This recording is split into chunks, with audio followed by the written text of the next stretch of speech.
Really selling the work there, yeah, nothing much. If you want to read it, really nothing to see here, but anyway.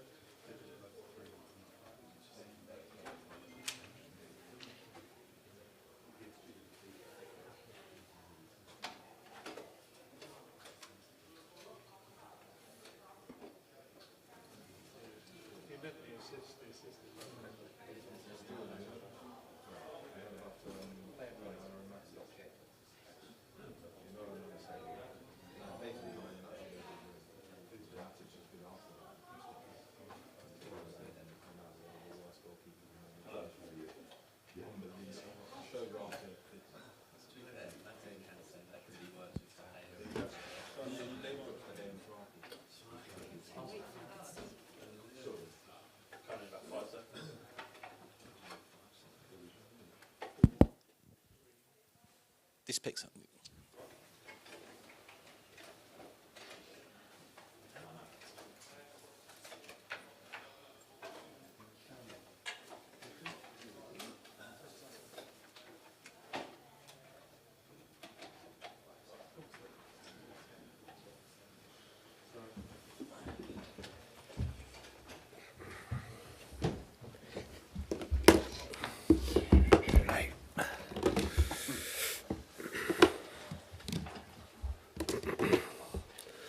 Hi everybody, welcome to our Matchday -1 press conference ahead of tomorrow's fixture against Eintracht Frankfurt. Please use the microphone provided, 1 or 2 questions each to get through as many as we can in the time we have. Translation is available via the headsets, channel 1 for English, channel 2 for German. Michael. Hi Ange. Hey man. Looking at training, looks like the vast majority are available tomorrow. How excited are you and the players ahead of such a huge quarter-final? Everyone's good from sort of the weekend. From a physical standpoint, it's a good place to be for us. Hasn't been many occasions when that's happened this year, so from that point of view, it's good. And yeah, we're all excited by it. It's a quarter-final European competition. You're one of 8. Home game as well, which adds to that excitement. So looking forward to it. Watched another team in North London last night, another quarter-final. They were singing at the end, "Are you Tottenham in disguise?" Is that a kind of mentality, whipping boys element you sort of want to lose here, or am I looking too much into it? Oh, mate, I don't know. Probably looking too much into it, Michael. We're kind of trying to concentrate on what's important to us right now, and that is a big game tomorrow night. And sorry to look backwards, but we've got Brennan coming in after you. He seemed quite frustrated after the game on Sunday about not taking the penalty at the end. Kind of said he didn't want to distract Matthias, but he'd love to have taken it. Did you have a view on that situation? Is there a kind of pecking order, and were you happy with the way it worked out? Yeah, clear view. We scored, we won. Delighted. So it's incredible. It's the one bit that, literally turning gold into crap when it's Tottenham. Seriously. We're 2-1 up. If we're 2-1 up tomorrow night and we get a penalty in the last minute, I want the best penalty taker to take it. I mean, the one slight against this club is apparently that, it hasn't been a winner. Well, the winner's mentality in the last minute of a game is to score a goal. We scored a goal, and yet somehow in this alternate universe of where everything that Tottenham does is wrong, that's come out as a negative. Be it as it may, like I said, from my point of view, I was delighted because, like I said, if that's tomorrow night and we get a penalty in the last minute and we get a third goal, which could be really, really decisive, really pleased with the way the players handled it. Has Brennan given you... It doesn't matter. But so I was going to move on to something different. I was going to say, obviously, Wilson scored twice in the last leg. Has Brennan's performance on Sunday, given you a really tough decision in that position? No, not from the point of view. I mean, I think it's again with Brennan, I think part of the strategy leading into this was we had quite a few players who were coming back from long-term injuries, including Wilson and Destiny and Mickey van der Ven and Romero, and mate, I can keep going on. And we had to use games where we needed those guys to play, because otherwise, if I just kept playing Brennan, we'd be at the point now where someone like Wilson or even Destiny or these guys would have had no game time, and we may need them. So it wasn't about just leaving Brennan out because he wasn't performing. Part of the strategy was we needed to give Wilson some game time. So pleased that both of them have got game time. We've got most of our guys now. I mean, we're able to sort of give Mickey and Destiny a rest on the weekend. So most of our guys are in a position where they're not fatigued because they haven't been overplayed, but also they've played enough. I think that's been really important for us. So we're in a good position from that point of view. Ange, some of your very best nights have come in Europe at White Hart Lane when there's been an incredible atmosphere and positivity. Just how important will that kind of feeling within the stadium be tomorrow night with such a big game? Yeah, hugely important. I think with every European game, I think, whether you're watching last night or you'll watch tonight and, whoever's playing at home, the atmosphere makes a big impact. Absolutely it does. I think it's a big part of European football. I think a lot of teams that have success in European football is on the back of really strong home atmospheres, and we hope it's the same tomorrow night for us. We think if we can get the crowd going tomorrow night, and we've had nights like that this year. European nights have been good. The semi-final of the Carabao Cup, the first league against Liverpool, was really good. So we need that tomorrow night because it's I think in European football it's a big part of sort of helping what are always tight ties, for clubs to get an advantage. And this competition generally offers you such a brilliant opportunity, doesn't it? I mean, it must be one against this huge opponent like this that you want to savour, the players want to savour. Yeah, like I said, I'm not sure how many times a club's been in quarterfinals of a European competition. So I think every time you get in there, you don't take it for granted, and you want to make the most of it for sure. And it's going to be a tough game tomorrow. Frankfurt are a good side, going well in the Bundesliga.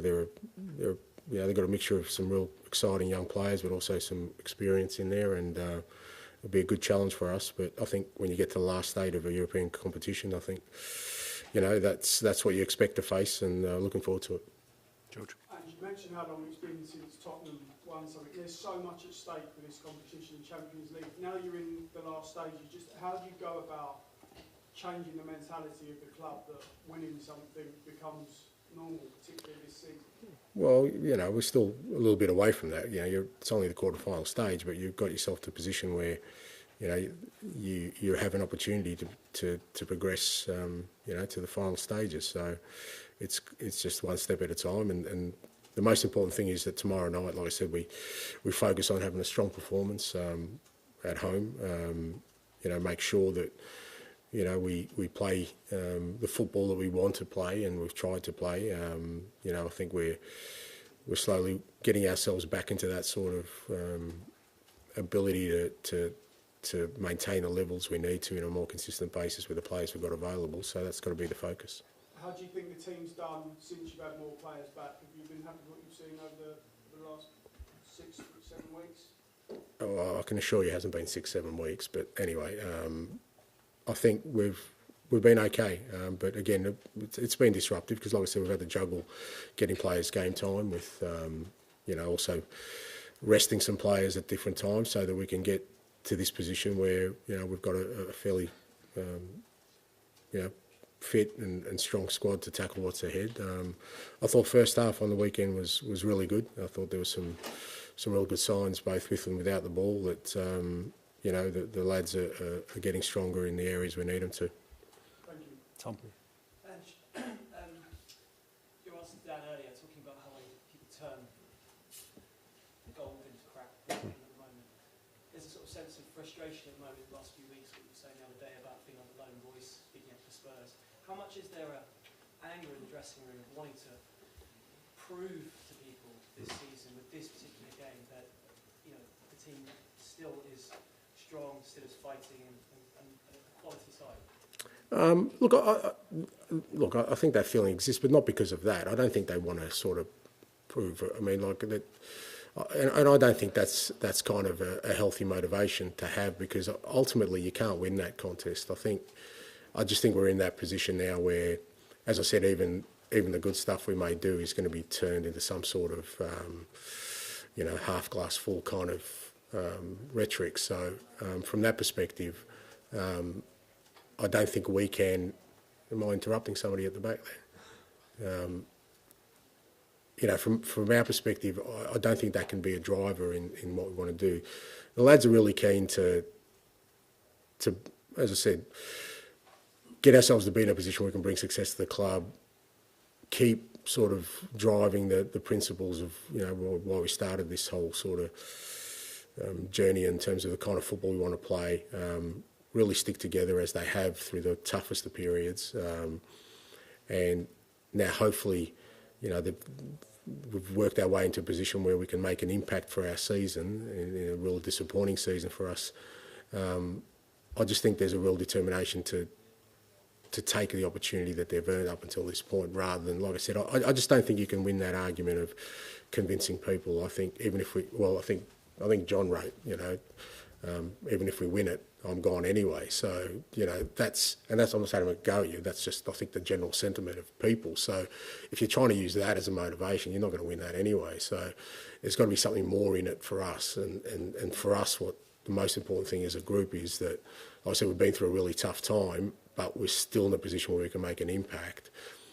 And you don't know how often you'll get in those opportunities. Like I said, we're in a quarter-final. I don't know how many times the club's been in a quarter-final of a European competition. Well, you don't want to let that sort of slip you by, or have the wrong sort of mindset going into it. So, I think the players are handling it well in terms of how they're trying to embrace this challenge of, you're going to face a top team, but, we have the capabilities to overcome that.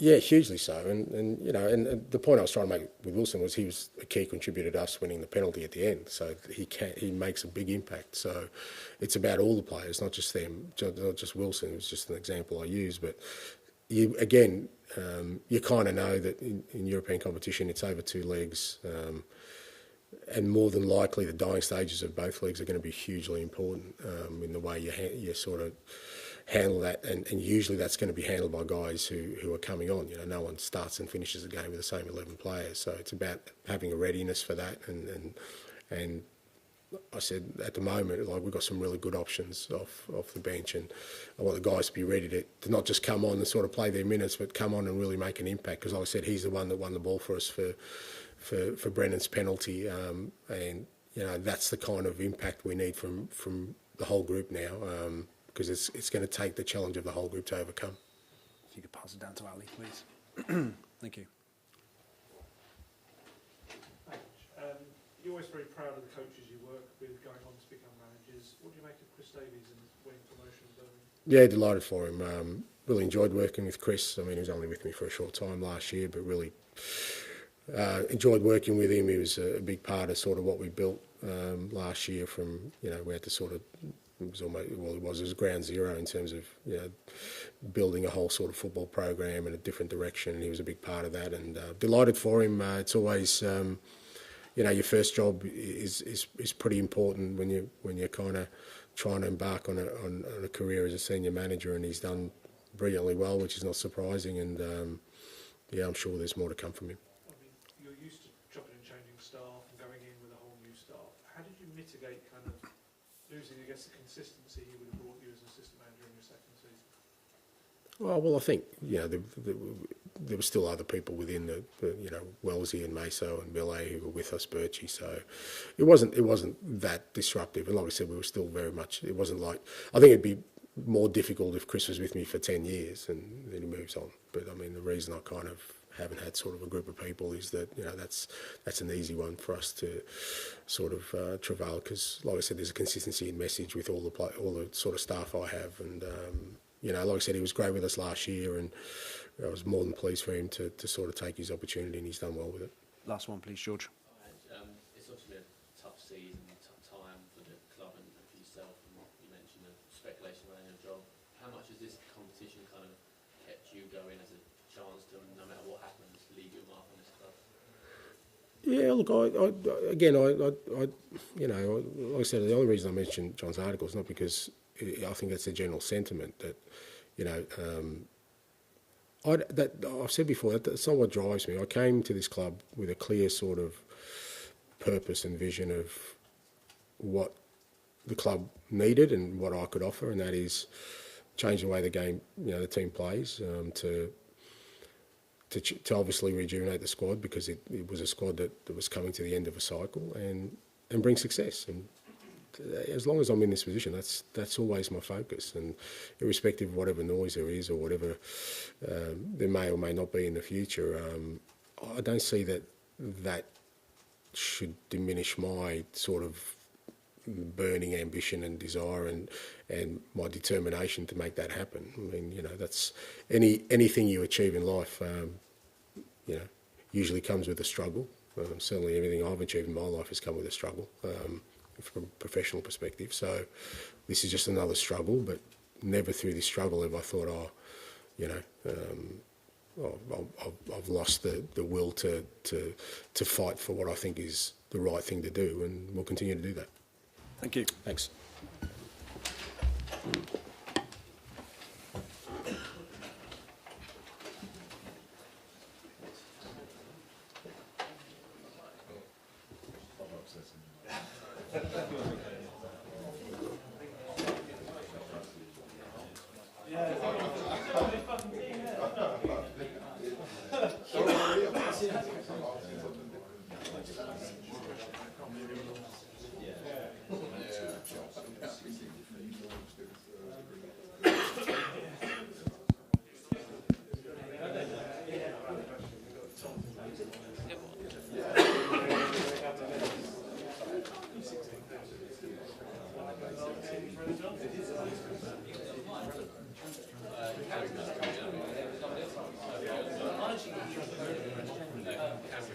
Give me a second one.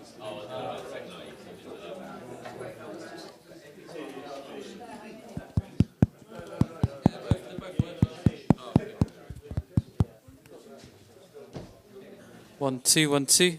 1, 2, 1, 2.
Don't need to wear this the whole time. Yeah, you got it. Right.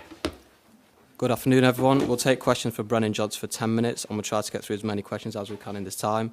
Simultaneous translation is available through the headsets provided, so please select channel 1 for English and channel 2 for German. We'll take questions from the floor, and if you could please use the microphones provided. Hi, Brennan. 2 goals Sunday, 16 in all competitions this season. You've got to be proud of that, because I think it goes under the radar a little bit. Yeah, it's something that I'm definitely proud of. It was a target for me at the start of the season to definitely score more goals than I did last season, and yeah, there's a lot of work that goes into it, positionally, and the types of finishes that I want to improve at. So yeah, 16 goals is something that I'm very happy with. Obviously a big move for you coming from Forest. You look at them now, potentially Champions League, Cup semi-final. Do you roll your eyes and think typical, or no, I'm a massive club here, I'm delighted?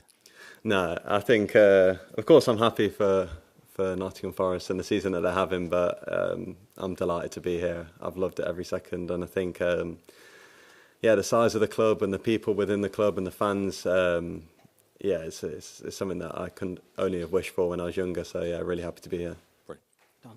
Just following on from that, Brennan, you've got double figures in the Premier League as well. I mean, do you ever feel sort of underappreciated in a way? Not really, no. I think within the team and the staff that we have here, I think it's definitely made to me to feel appreciated. And to be honest, that's all that matters to me. I think where with my colleagues and the staff and the manager make me feel appreciated. And I think the style of play really suits me, and all the people in the club are super supportive of what I've achieved this season. So no, I think within these walls, I feel really good about it. You've got this habit of popping up at the back post that's been spoken about a lot this season, and Ange has spoken about that as well. Can you just talk about kind of how that happens, I guess, and why the system suits you so well in that respect? Yeah, I think it suits me just because of the players that we have, the profiles, a lot of fast players. So I think when the ball gets crossed, there tends to be a lot of space for the ball to go all the way across the pitch, and it's just about me gambling on what position to be in. And yeah, more times than not this season, I've been in the right position. And yeah, work does go on in the training ground. I think there's a lot of coaches that do a lot of work with me, which I'm really appreciative of. So yeah, there is work that goes into it, but quite instinctive as well. It is something that I've always wanted to do. I was just looking down the goals and assists like earlier in the season. There's a real consistency to it. Obviously, you went on that run as well of goals. Just recently, before those 2 goals, there was that little gap. Is it been a case of you finding your sharpness after the injury? Has that been what it was mainly?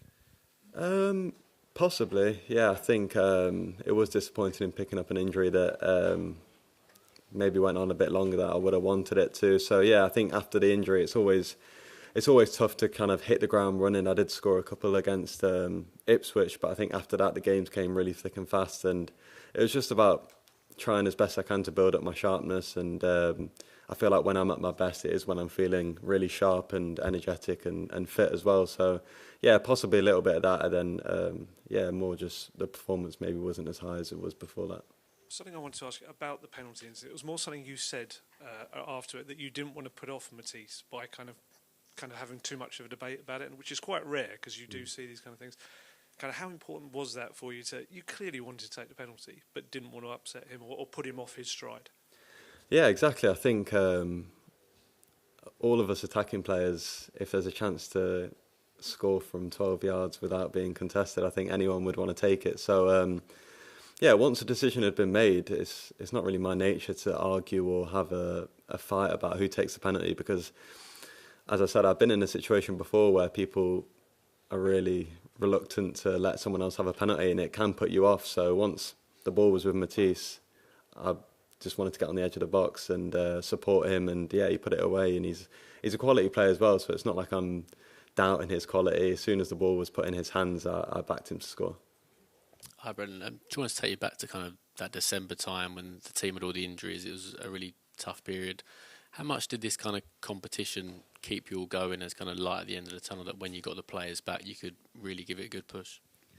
Yeah, massively. I think that period that you mentioned was really tough. There was a crazy amount of injuries, and Yeah, I think even in the European games when we had the injuries, the lads performed really well. I feel like everyone gave literally everything. I think we were at one point only had 10 or 11 fit first team players. So yeah, I was really proud watching the lads, especially in Europe. I think the way they fought in the games till the end, got some really good performances and results away from home as well, which is something that yeah, I was watching. It made me proud, and I feel like it just gave us a great performance and great elevation to go and really push on in this competition. And obviously, you know, you as players want to win it for yourself. How much do you kind of want to win it for Ange, given all the talk about him at the minute? Yeah, definitely. I feel like we want to win it for everyone in the club. I think us players and the manager and the backroom staff have been through some tough times this season. I think down to our own mistakes. I feel like there's been a lot of games where we haven't performed good enough. So yeah, this competition would be great. It would be an unbelievable feeling to win. But I think we don't want to look too far past this game on Thursday. But yeah, to be able to win it for everyone in the club would be massive. Hi, Brennan. Did you hear what your manager said just 10 minutes ago? He was talking about the penalty incident. He was quite upset. He said incidents like that and the reaction to it are literally turning gold to crap. Did he speak to you about it after the match? No, we didn't speak about the penalty after the match, no. Do you agree with what he was saying? Because what he was getting at is that it's a winning mentality. Just he wants the best player to take the penalty, and he wants the win more than anything. Do you agree with him that the reaction to that has been wrong, and that's what the club needs to focus on? Yeah, I agree. I think we're going to go into competitions where if it goes down to penalties or there is a penalty to be taken, there's so much on the line. So it's about whoever's feeling the most confident, who's performing the best, who's basically on penalties will take the penalty. So yeah, I agree, because in this tournament it's not really about giving people free goals, it's about scoring goals. And yeah, if we get an opportunity to increase our lead or get a goal back, we have to make sure that we score the goal. So yeah, I agree with what he said about it. George. Brennan, hello. Sorry, I know you spoke about this before, but you come off social media back in September, and then you just went on this mad goal-scoring run, and it seems to have followed. I just wondered, are you still off social media, and how much of an impact has that had on you this season in terms of just shutting out the noise and hitting form?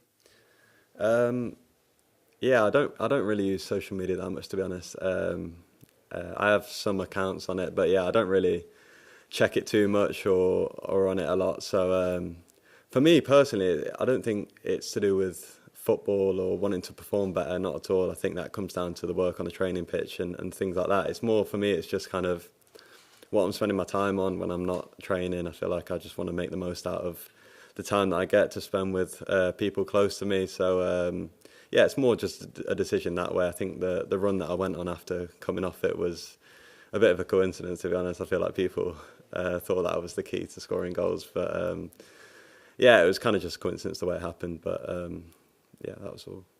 Your national manager, Craig Bellamy, was on Sky's Monday Night Football, and he said that the way he'd sort of been coaching you as well, he'd been making you watch videos of Raheem Sterling.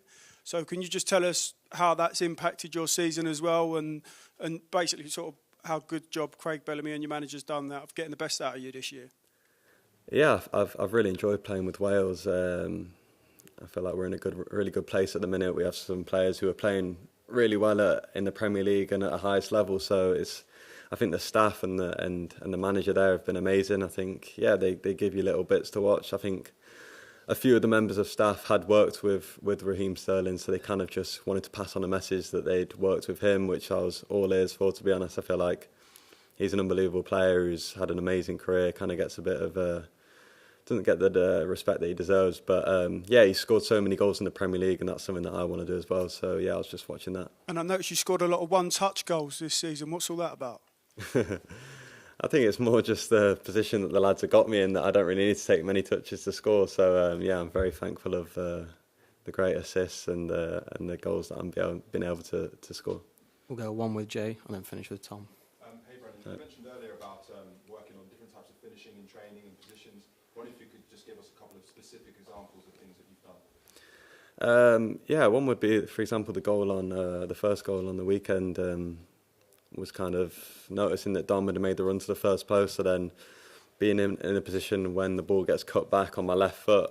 I think something like that, I'd just been told not to try and hit the ball too hard, kind of, because it's coming at quite a pace. So, yeah, when it's on my left foot, not thinking about it too much, just trying to get a good contact on it. And then also, there's a lot of work that goes into trying to hitting the ball into the ground, trying to make it hard for the goalkeepers as well. That's another tip that I've kind of got this season. So, yeah, just little things like this to take in mind. I know in a game it's kind of hard to think about all the things that you've been told, but little things like this, if you keep practicing it, it kind of sticks.